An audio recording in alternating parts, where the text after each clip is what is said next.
Good morning friends. आज हम अपने स्टडी करने जा रहे हैं आपके प्लैंक्स क्वांटम थियरीज। ठीक है, आज कौन सी थियरी स्टडी करेंगे बच्चों? हम प्लैंक क्वांटम थियरी। ओके बच्चों, ये जो थियरी थी वो किस साइंटिस्ट ने दी थी? प्लैंक नाम के साइंटिस्ट ने। ठीक है, जैसा कि थियरी के नेम से पता चल रहा है।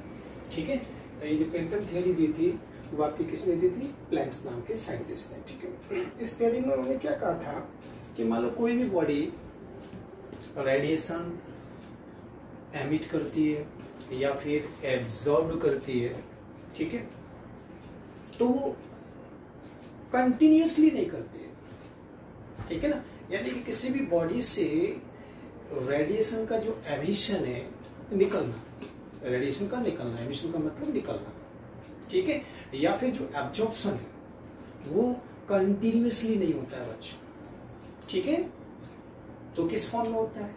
वो होता है आपकी डिसकंटिन्यूसली। ठीक है, और ये जो डिसकंटिन्यूसली जो एनर्जी का या रेडिएशन का जो एमिशन और एब्जॉर्प्शन होता है वो स्मॉल और डिस्क्रीट पार्टिकल्स के फॉर्म में होता है या डिस्क्रीट पैकेट्स के फॉर्म में होता है। ठीक है, और इन पैकेट्स को हम क्या बोलते हैं? क्या बोलते हैं बच्चों? क्वांटम बोलते हैं। ठीक है, तो इन discrete packets, small discrete packets of energy is called quantum. ठीक है, तो क्या नेम देते हैं इसको हम? क्वांटम। तो the radiation energy emitted or absorbed by a body not continuously but discontinuously in the form of small discrete packets of energy and these packets are called quantum.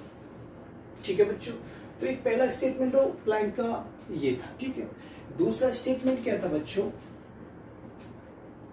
अब ये जो आपके स्मॉलेस्ट या small discrete packets of energy है, ठीक है, इन packets को अगर हम सनलाइट के केस में स्टडी करें तो, ठीक है, अगर सनलाइट के केस में अगर इन पैकेट्स के बारे में स्टडी किया जाए तो उस केस में हम उन small discrete packets of energy को बोलते हैं photons.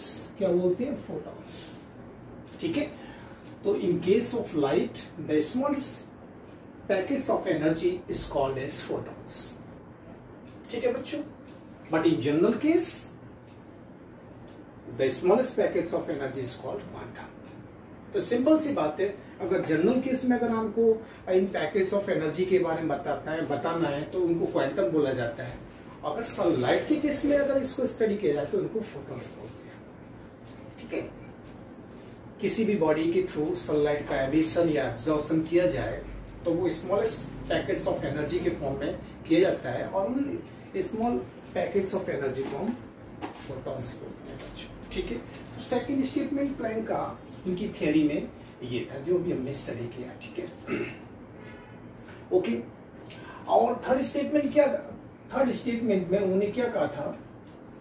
The energy of each quantum, ठीक है, या द एनर्जी ऑफ ईच, अगर सनलाइट के केस में तो फोटॉन्स। ठीक है, तो the energy of each quantum is directly proportional किसके बेटा? आपके फ्रीक्वेंसी ऑफ द रेडिएशंस।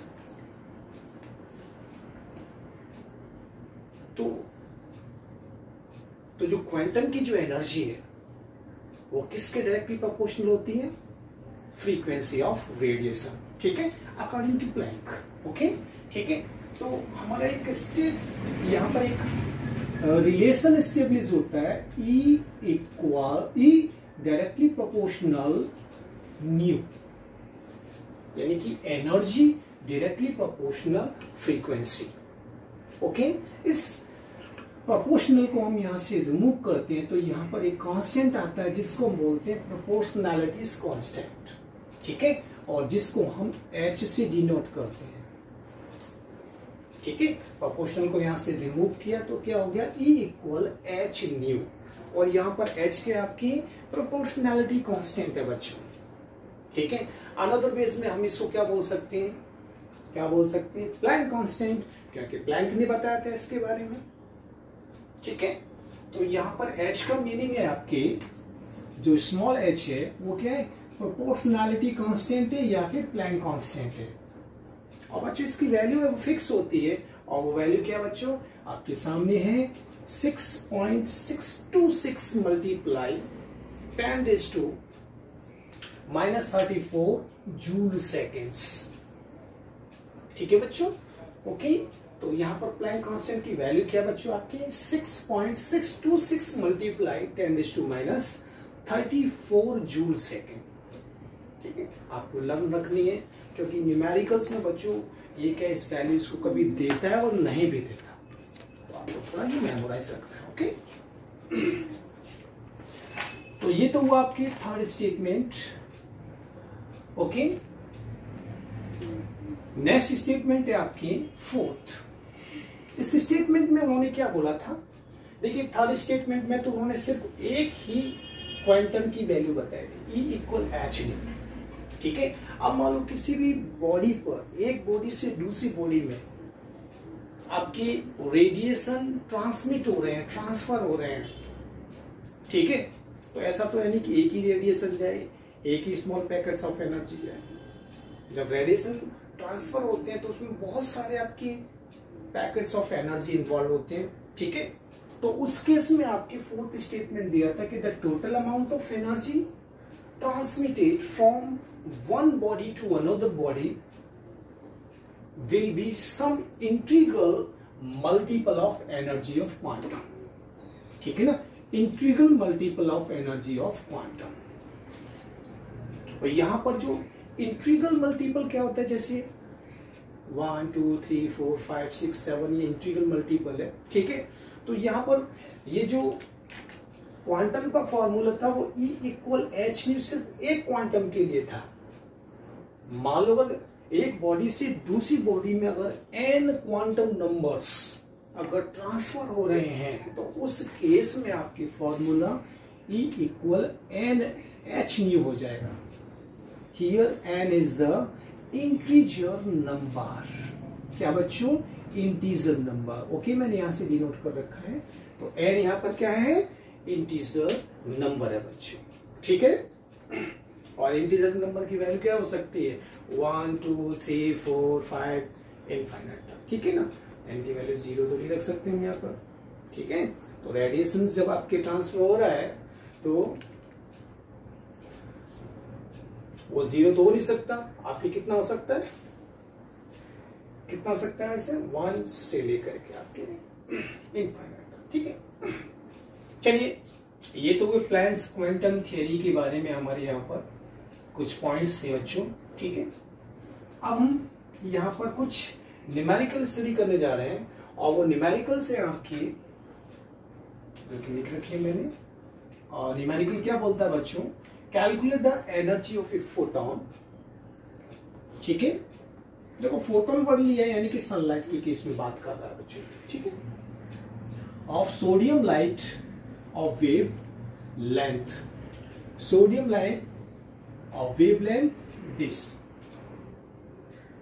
ठीक है, वेवलेंथ के बारे में हम ऑलरेडी स्टडी कर चुके हैं आपके बारे में। ठीक है, और उस वेवलेंथ को हम मेजर किस में करते हैं, मैंने आपको बताया था एंगस्ट्रॉम और picometre, nanometre, micrometre, centimetre and metre. यहाँ पर बच्चों देखो मीटर में मेजर कर रखा है वेवलेंथ को। ठीक है, और हमें यहाँ पर एनर्जी किस में निकालनी है, इन जूल्स। किस में कैलकुलेट करनी है बच्चों, जूल्स में कैलकुलेट करनी है। ठीक है, तो एनर्जी हमसे पूछा है उसने, और इसके लिए उसने हमें वेवलेंथ दे रखा है। ठीक है, तो बच्चों हम इस क्वेश्चन को करेंगे कैसे, देखिए सॉल्यूशन। जस्ट अभी आपने स्टडी किया था कि प्लैंक के अकॉर्डिंग क्या है, E = होता है h होता है बच्चों। ठीक है, और आप प्रीवियस लेक्चर में ऑलरेडी स्टडी कर चुकी हो कि न्यू क्या होता है बच्चों, क्योंकि ये तो हमारा मास्टर फॉर्मूला है, E = h according to Planck. Okay, but उसने हमें न्यू नहीं दे रखा है, उसने हमें वेवलेंथ दे रखा है, यानी कि फ्रीक्वेंसी नहीं दी है, वेवलेंथ दे रखी है। तो आपको पता है कि न्यू इक्वल क्या होता है, c/λ होता है बच्चों, होता है कि नहीं होता है। तो इस न्यू की वैल्यूज को मैं यहाँ पर पुट कर सकता हूँ, तो इससे मेरा नया फॉर्मूला बन जाएगा E = hc/λ। और देखिए न्यूमेरिकल में एनर्जी पूछा है, ओके एनर्जी है, वेवलेंथ की भी है, वेवलेंथ हमारे फॉर्मूले में ऑलरेडी है, ठीक है। बाकी की जो वैल्यूज है वो कांस्टेंट वैल्यूज है। एच यहाँ पर क्या प्लैंक कांस्टेंट, जो भी मैंने आपको बताया ये वैल्यू प्लैंक कांस्टेंट की, और सी यहाँ पर है वेलोसिटी ऑफ सनलाइट। ओके बच्चों, तो देखिए यहाँ पर एनर्जी हमें कैलकुलेट करनी है इस फॉर्मूले से, तो देखिए कैलकुलेट करते हैं बच्चों। एच की वैल्यू कितनी है 6.626 मल्टीप्लाई 10⁻⁻34 जूल सेकेंड होता है बच्चों। और यहाँ पर सी सनलाइट की वेलोसिटी है 3 मल्टीप्लाई 10⁸ मीटर पर सेकेंड होती है, ठीक है, ओके। और वेवलेंथ आपके वेवलेंथ की वैल्यूज है कितनी देर की यहाँ पर, ओके 5.862 मल्टीप्लाई 10⁻60 ये आपकी देर की, ठीक है। तो यूनिट की भी अगर बात की जाए तो देखो यूनिट भी आप कर सकते हो। ये जो प्लैंक कांस्टेंट की वैल्यूज किस में थी, जूल सेकेंड में थी बच्चों, ठीक है, ये जूल है। मल्टीप्लाई ये किस में था, मीटर पर सेकेंड में था ये, ठीक है। और ये किस में, मीटर में, नीचे। तो सेकेंड से सेकेंड कट हो गया, मीटर से मीटर कट हो गया, तो क्या आ गया, जूल आ गया कि नहीं आ गया। तो एनर्जी आपके जूल में आ जाएगी, आ जाएगी नहीं आ जाएगी। चलिए इसको थोड़ा कैलकुलेशन कर लेते हैं फटाफट और इसका आंसर निकाल लेते हैं बच्चों। तो कैलकुलेशन हमारी इसमें 6.626 मल्टीप्लाई 3 डिवाइडेड 5.82 सॉरी 5.862 3.39, ओके, ये वैल्यूज आ रही है 3.39 हमारी ये वैल्यूज आती है यहाँ पर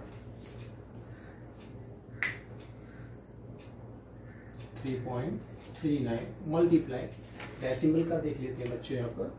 तो ये पॉजिटिव में हो जाएगा 168024 और यहाँ आ गया आपका ये -10 जूल। तो बच्चों इस तरह से आपकी ये क्वेश्चन सॉल्व होता है। तो एनर्जी कितनी है आपके 3.39 multiply 10⁻⁻10 joule, okay. Next question है बच्चों अपने यहाँ पर,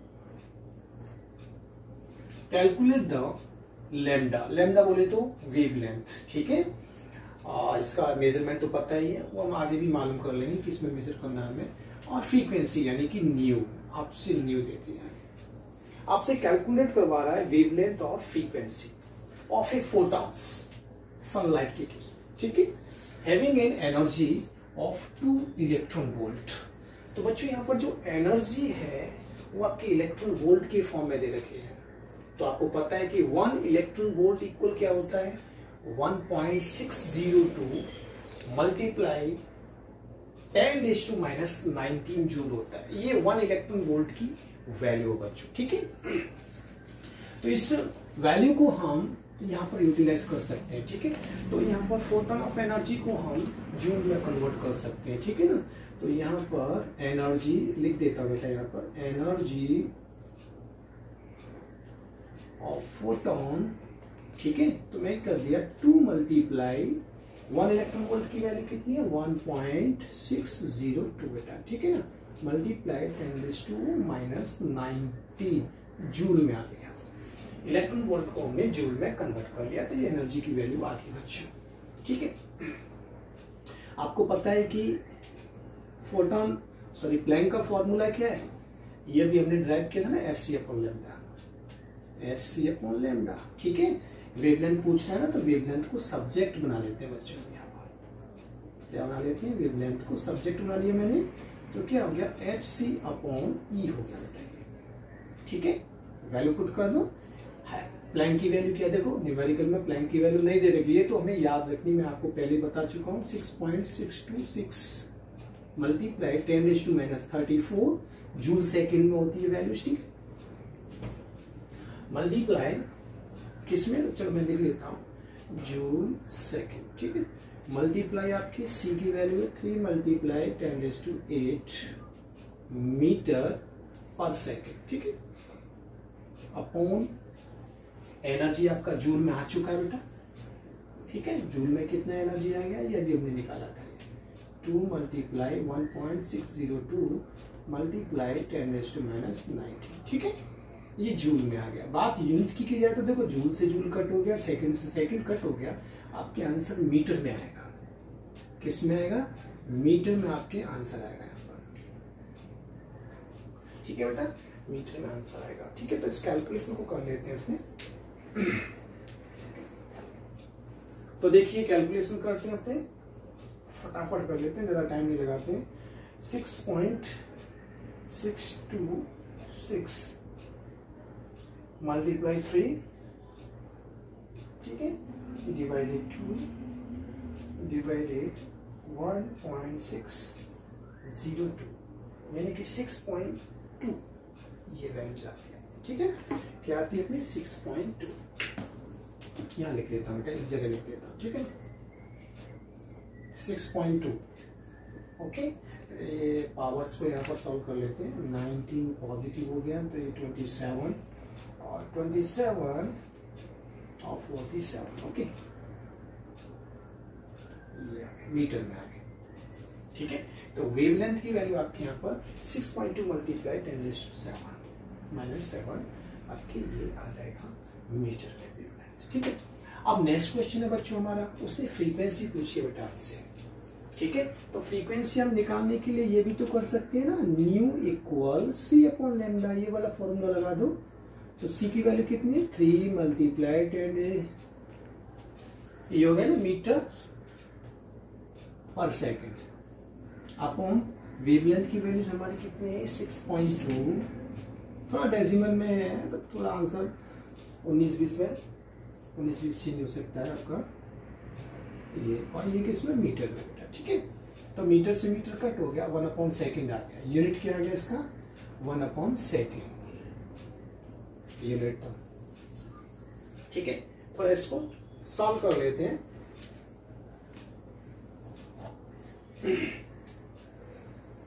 ऐसा कर लेते हैं, इसको 30 किया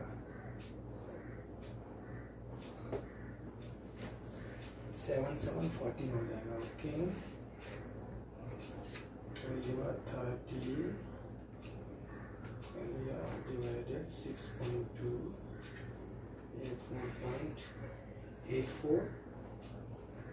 4.84। तो यहाँ जो फ्रीक्वेंसी की वैल्यू बच्चों आपकी क्या आएगी? फ्रीक्वेंसी इक्वल 4.84 मल्टीप्लाई, तो ऊपर लेके गए हम, यानी कि माइनस से प्लस होगा 40। ठीक है, 1/सेकेंड या फिर सेकेंड इनवर्स। ठीक है, तो ये आपके फ्रीक्वेंसी आ गई। तो बच्चों इस वजह से आपके प्लैंक क्वांटम थ्योरी से रिलेटेड जो आपकी न्यूमेरिकल्स हैं वो आपकी डायरेक्टली फार्मूला बेसिस होते हैं, 4-5 फार्मूले यूज होते हैं और इजी वे में हो जाते हैं। ठीक है, तो नेक्स्ट लेक्चर में मिलते हैं बोहर एटॉमिक मॉडल में। Thank you.